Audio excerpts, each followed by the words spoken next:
और हमको भी जो ये भजन मिला है ना, वो ये समझ लीजिए कि भगवान का दान हमको मिला, भगवान ने हमको दान में दिया है।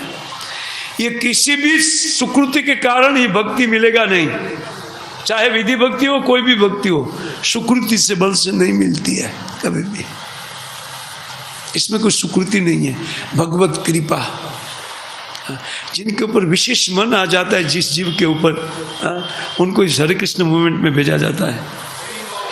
एक स्पेशल जीवों को भगवान के द्वारा, एक स्पेशल जीवों को इधर एक साइड करते हैं, एक साइड, उन लोग को साइड रहने दो, सब लोग को, वो भले मरे जो कुछ भी करे, आप लोग नहीं मरेंगे ना, आप एक साइड हो जाइए। आप सोचिए कि कितना सुंदर अवसर भगवत कृपा से हाथ में आया हुआ है। अब इनके प्रति अगर हम लोग उत्कंठित नहीं होंगे तो फिर तो क्या कहा जाए उनके लिए। तो कहते भूयो वनों का इव बंधनम, पुनः उन पक्षी की तरह पुनः हम लोग उन जाल में डाला हुआ दाने को चुगने के लिए जाएंगे तो पुनः फंस जाएंगे। देवता लोग ही बोलते हैं, बोले ऐसा जीवन प्राप्त हुआ है, सत्संगी जीवन, और उनके बाद में पुनः वो देखेंगे भोग कहाँ है, तो बोलते उस पंखी की तरह है, एक जंतु की तरह है, सामान्य पंखी जैसे छूट गया है, इस प्रकार का जीवन है। संजोग से वो चूहा भी आता है ना भाई, पंखी आता नहीं, बोला नीचे से चूहा भी आता है। वो खाते खाते जहां पंखी का पैर फंसा था वहां से चूहे की डांट चली गई और वो जाल कट गया है। उसी प्रकार का हमारा जीवन है, स्वतंत्र। बस अभी तो केवल उड़ान भरना बाकी है, क्योंकि सारा मुक्त जीवन मिल गया है। आगे पता चलेगा, आगे इसी बात को कह रहे हैं।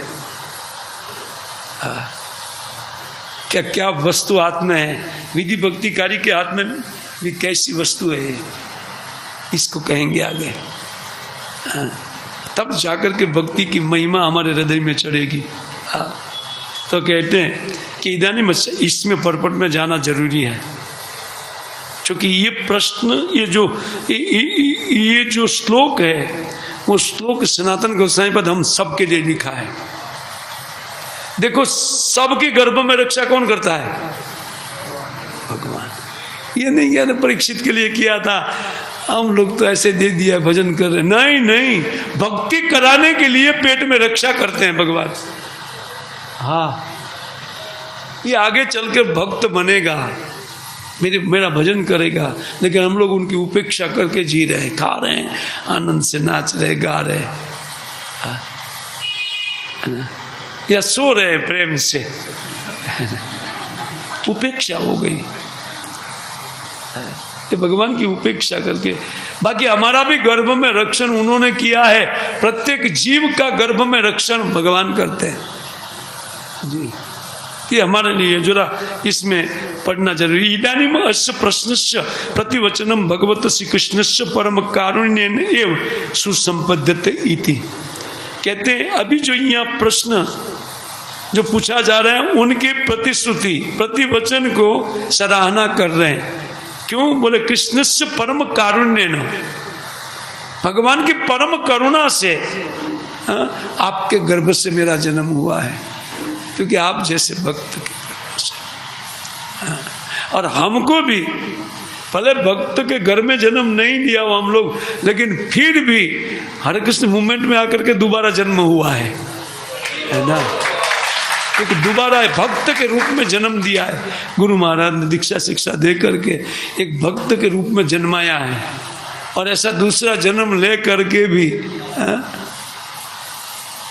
वो कहते हैं तदर्थम तन नमस्काराय भक्त्या प्रथमम सस्मितम, कहते तत्कृतो उपकारान वर्णयति निजेति पंचवी। भगवान का कितना उपकार है हमारे पर, मेरी माँ के ऊपर और मेरे पर।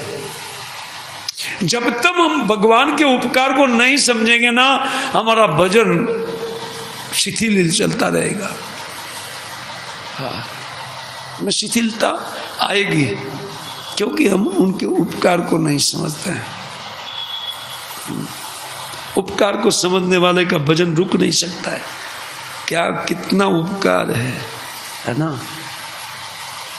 कितना उपकार। इसको आप सोचिए कि हवा खींचने के लिए 10 फुट दूर नहीं जाना पड़ता है ना, और न तो 1 पैसा चार्ज रखा है, और वही जीवन है हवा। अब सबके नाक के बिल्कुल बगल से पास करो, बेचारा तकलीफ ना हो, तुरंत खींच ले, और नहीं तो खींचता हुआ मर जाएगा। 10 फुट दूर रखेंगे तो अब काम छोड़ छोड़ करके जाना पड़ता था। कितना उपकार है, हम सोचते नहीं उपकार। जबकि जीवन वस्तु जिनके बिना हमको नहीं चलता है, वो भगवान ने इतनी सुविधा किया, बिल्कुल नाक के बगल से पास किया है। जहाँ चाहो खींचो, सब जगह रखा है। जहाँ नाक जाएगा वहाँ हवा ही हवा भर करके रखा है। अब बताइए, इससे बड़ा उपकारी कोई हो सकता है? और ये हमारा अरेंज है, हम तो खींच रहे और कुछ नहीं करते, सब भगवान ने रखा है। इन उपकार को चित्त जब तक नहीं मानता है, नहीं समझता है। देखो यही बात समझा रहे हैं। निजेति पंचभी 5 श्लोक है, दोपहर का कथा लगभग 5 श्लोक में मुझे पूरा करना पड़ेगा, है ना। तो कहते हैं, अत्र भारतवर्ष से मध्य देशे मनुष्य योनो महाक्षत्रिय वंशे निज प्रिय सकस्य श्रीमद अर्जुन से पौत्रतया एन कृष्णेन तब गर्भे शत। अपनी वो भगवान का उपकार गिनाते हुए कहते हैं ना, क्या क्या उपकार बोले, अत्र कुत्र भारतवर्ष से, और हमारा कहाँ हुआ है? भारतवर्ष में हुआ है ना।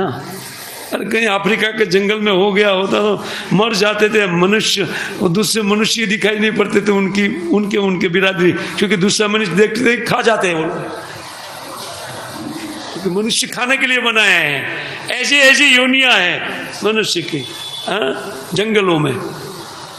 लेकिन अत्र भारतवर्षे मध्य देशे और मनुष्य योनो, भारत देश मध्य स्थित, इसका अर्थ है वृंदावन के निकट।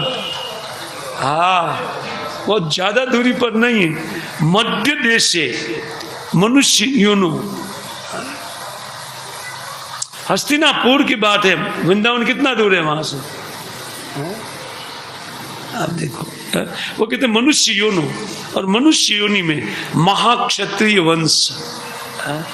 क्या बोला जाए, हमारे बाप दादा का जो वो राज्य, और उनके विषय में क्या कहते हैं कि इतना महान जन्म, कहते निज प्रिय सखस्य, और उसमें भी अपने प्रिय सखा अर्जुन से पौत्रतया एन कृष्णेन तब गर्भे सत।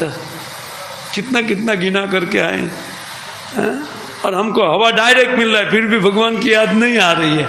वो तो गिना गिना करके इधर इधर करते हुए कहते हैं कि उनके पौत्र के रूप में आपके गर्भ से मेरा जन्म हुआ।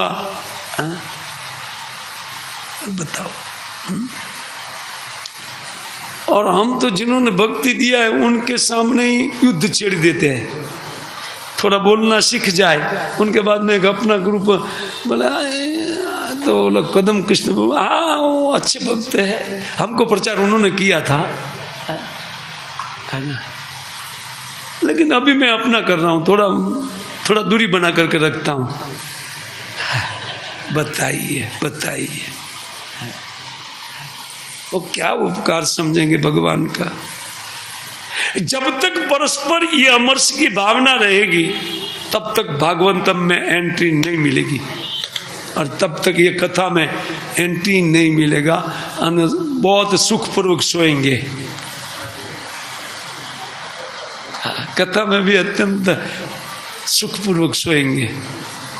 एंट्री नहीं होता है, चित्त का एंट्री नहीं होगा, क्योंकि आश्चर्य है। एक द्वेष भाव बहुत खराब है। वो कहते हैं कि देखो इसी प्रकार का जन्म भगवान ने आपके गर्भ से बोले अव्यंग्यत्वादिनो उत्कृष्ट, और समस्त अंग देखिए माँ, आज भी मेरा मृत्यु निकट है, मेरा मृत्यु का समय है, लेकिन अभी तक मेरा अंग देखिए कहीं क्षत विक्षत कुछ नहीं। एक बहुत बड़े राजा के रूप में मैंने शासन किया। और 30 पर भी देखिए इतना सुंदर अंग मेरे पास, जन्म आहम लंबित। अब बताइए हमारे पास भी सुष्ठव है, सब कुछ है ना। बीमारी भी नहीं दिया है किसी को। वो तो जबरदस्ती लाना चाहते कि डायबिटीज आओ खा करके, तो कोई क्या करेगा भाई। भूखा रहो, भोजन करो। एक टाइम का शास्त्र में नियम है, एक बार दिन में खाना और 3 बार नहाना। हम लोग उल्टा कर रहे हैं, एक बार नहाते 3 बार खाते हैं। अब बीमार नहीं होंगे तो क्या होगा। कोई शास्त्र के नियम विरुद्ध जाने से ही सब कुछ होता है। सारा बीमारी जो कुछ भी है वो केवल शास्त्र विरुद्ध आचरण से मिलता है। हम इतनी सूक्ष्म बातें नहीं जानते हैं। 3 बार नहाने का कारण है, अगर 3 बार जिसके पेट के ऊपर पानी गिरेगा सुनिश्चित वो अन्न जीर्ण शीर्ण हो जाएगा। पानी का बहुत मेल है पेट के साथ।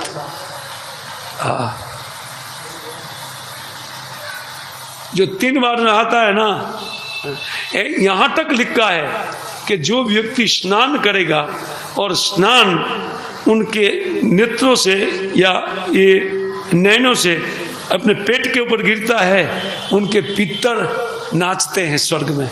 स्नान करने हा रोज स्नान करने वाला व्यक्ति एक मेरे कुल में आ गया है, और वो खूब जिएगा और मैं यहाँ मजा मारूंगा खूब, क्योंकि इधर से आता सप्लाई। स्नान मात्र से पितर को तर्पण हो जाता है। सोचिए आप, शास्त्र ये पद्म पुराण में एक कथा है।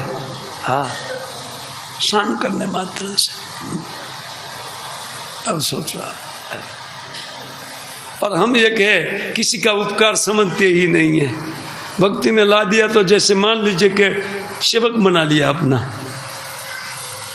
अरे भाई सेवक तो आप पहले से ही है, बना लिया क्या, मालिक क्यों समझ रहे, यही तो माया है। तुम तो सेवक हो, ये तो सब जीवों का स्वभाव है, सेवक है भाई। तू मालिक बन बैठा है, वो तो तेरा एक अपना मत है कि तुम मालिक हो। अरे यार भक्ति में क्या ला दिया, अपना सेवक बना कर रख दिया है। अरे यही वांछा करो, यही ठीक है। साधुओं का सेवक रहना ही ठीक है। हाँ, देखो ये कहते हैं कैसे सुभद्रा भगवत भगिनी तस्सा पत्यु, बोले देखो क्या कृपा है भगवान की, अपनी बहन के पति और उनकी पुत्र वधू के कुख से मुझे निकाला है। अपने एकदम निकटतर संबंध भगवान से बता रहे हैं। और हम तो जितना हरे कृष्ण मंत्र जप करते हैं उतना दूर जाना चाहते हैं।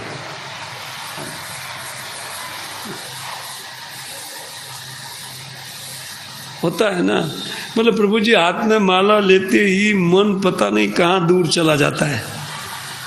होता है कि नहीं होता है, तो दूर जाना चाहते हैं।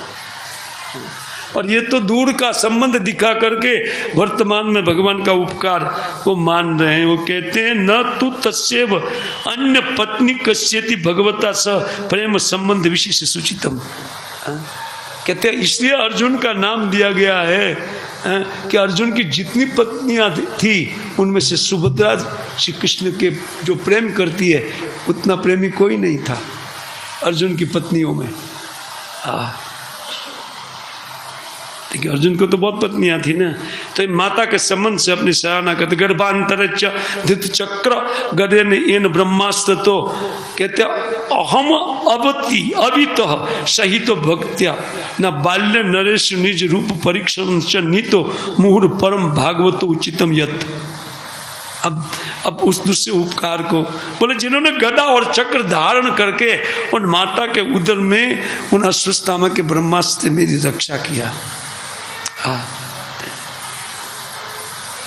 और साथ साथ कहते हैं कि जिन्होंने मेरे बाल्यकाल में ही मनुष्य रूप में प्रकटित अपने रूप को मुझे बार बार परीक्षा करवाया, अपने रूप के प्रति आकृष्ट करके। इतना भगवान के रूप के प्रति आकृष्ट हो गए थे परीक्षित महाराज कि उनका जन्म के बाद में किसी भी मनुष्य को देखते तो पहले कृष्ण की याद आती थी। ये गर्भ वाला यही है, बोले नहीं ये थर्ड क्लास है, ये नहीं, लेकिन वो गर्भ वाला रूप याद आ जाता था। भगवान ने बोले मेरे को आकर्षित करके अपने ऊपर इतना आकर्षण करके खींचा है, वो माता के गर्भ में ही मेरे साथ ये घटना घट गई थी। हाँ? और इसीलिए मेरा नाम परीक्षित रख दिया है ना। वो कहते मुझे बार बार परीक्षा करवाई कि क्या वो गर्भ वाला है कि क्या है। वो देखते रहते थे, कोई मनुष्य ना आंख कान नाक बराबर है लेकिन कलर ठीक नहीं है, और किसी का कलर भी ठीक है तब बोलते हैं यार नाक थोड़ा टेढ़ा है, क्योंकि भगवान जैसे सुंदर कौन हो सकते हैं। इसके कारण परीक्षित नाम पड़ा उनका। देखो ये कहते हैं कि जो केवल परम भागवतों के द्वारा ऐसी अवस्था प्राप्त होती है, सतत कृष्ण का चिंतन महाभागवत लोग कर सकते हैं। बोले इस अवस्था में गर्भ में ही मेरा दर्शन से मेरा चित्त इतना आकृष्ट कर लिया सुंदरता दिखा करके कि मैं जितना सौंदर्य देखता था पहले कृष्ण का याद आता था। आना चाहिए भक्तों को। इन जड़ शरीर को खूब देखा हम लोग ने। जैसे किसी का विजातीय दर्शन हो जाए तो तुरंत सामने कृष्ण आना चाहिए, एक भी काम चित्त में उत्पन्न नहीं होगा। कोई कितना भी सुंदर व्यक्तित्व का दर्शन हो जाए,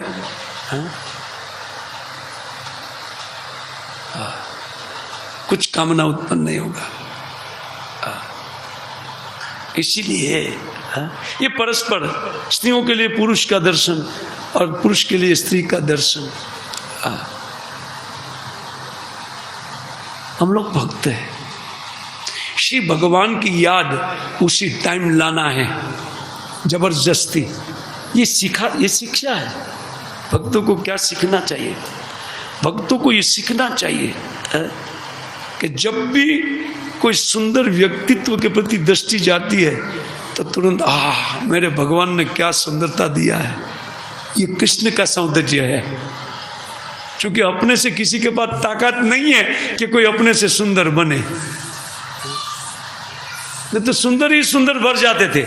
अगर इच्छा के अनुसार सुंदरता होती थी तो किसको वो कुरूप पसंद है?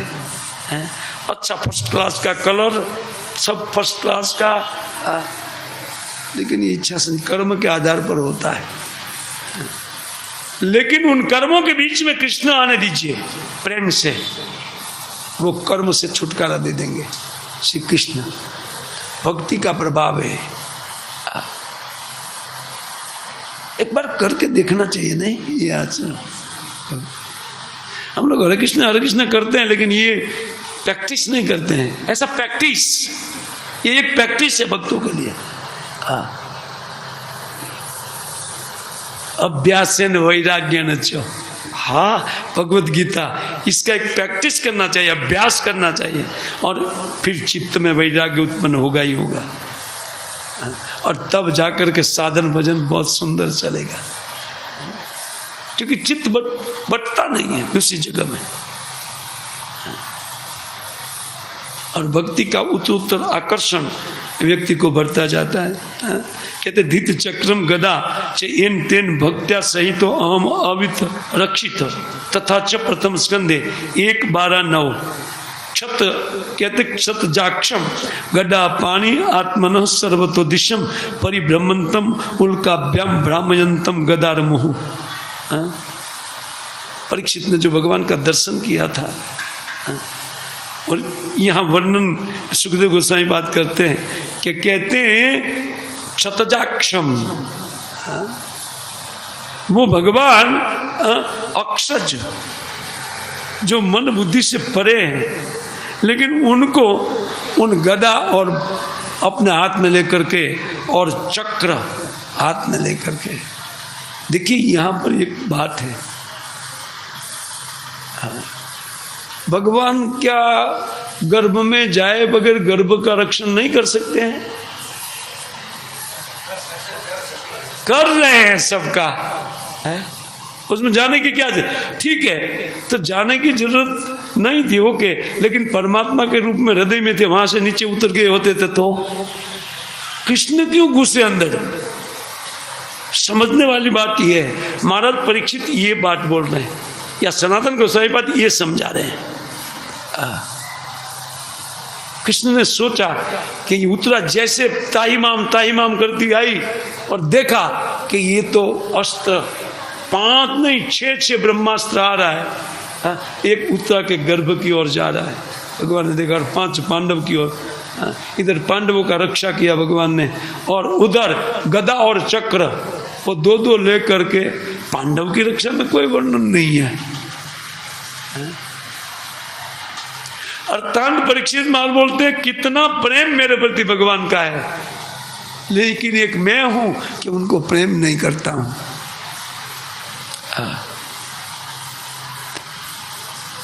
फिर भी मैंने एक ऋषि के गले में मरा हुआ सर्प डाला। मैंने ब्राह्मणों की अवज्ञा, जो ब्राह्मणों का पूजन करने वाले व्यक्ति है, लेकिन मैंने ब्राह्मणों की अवज्ञा किया। और भगवान का कितना उपकार! वो अवज्ञा नहीं थी, वो भगवान का योजना था। लेकिन हम तो अपनी योजना बना करके, योजना के साथ, और जब दूसरी बातचीत दूसरे की चलती है तब तक उसमें एंट्री करके तीसरा पूछता है किसकी बात चल रही, उसकी। अरे ऐसा ही है यार, ये तो ये सब नहीं होना चाहिए। तो जितनी भावना, जितना अमरस बढ़ेगा, उतना हम भक्ति से दूर चले जाएंगे। यहाँ ये बात बताई गई, देखिए, कहते परिभ्रमणतम उल्काभ्याम, वो चक्र गदा। क्यों चक्र और गदा दोनों क्यों? भगवान ने सोचा कि कहीं गदा निष्फल हो गई तो चक्र काम में लगेगा। वो कभी निष्फल नहीं होना, लेकिन उनको अपने शस्त्र के ऊपर विश्वास उठ गया कि मैं भक्त का रक्षण। ओ भक्त वत्सलता कितना है भगवान! ठीक जैसे उसका रक्षण किया, गर्भ में हमारा हुआ है, और अभी भी उनकी रक्षा के कारण हम जी रहे हैं। हमारे पास जीने की कोई ताकत नहीं है। वो तो उससे रक्षित होकर के हमारा जीवन यापन हम कर रहे हैं, उनकी रक्षा। और जिस दिन भगवान की रक्षा हट जाएगी, उसी दिन मृत्यु दबोच लेगी, खटाक से जाओ। ये समझना चाहिए कि जीवन सतत मेरा जो जा रहा है, वो केवल कृष्ण भजन के युक्त भी थे, क्योंकि उनके द्वारा रक्षित होकर के, और उन्होंने मुझे भक्ति में डाल दिया है।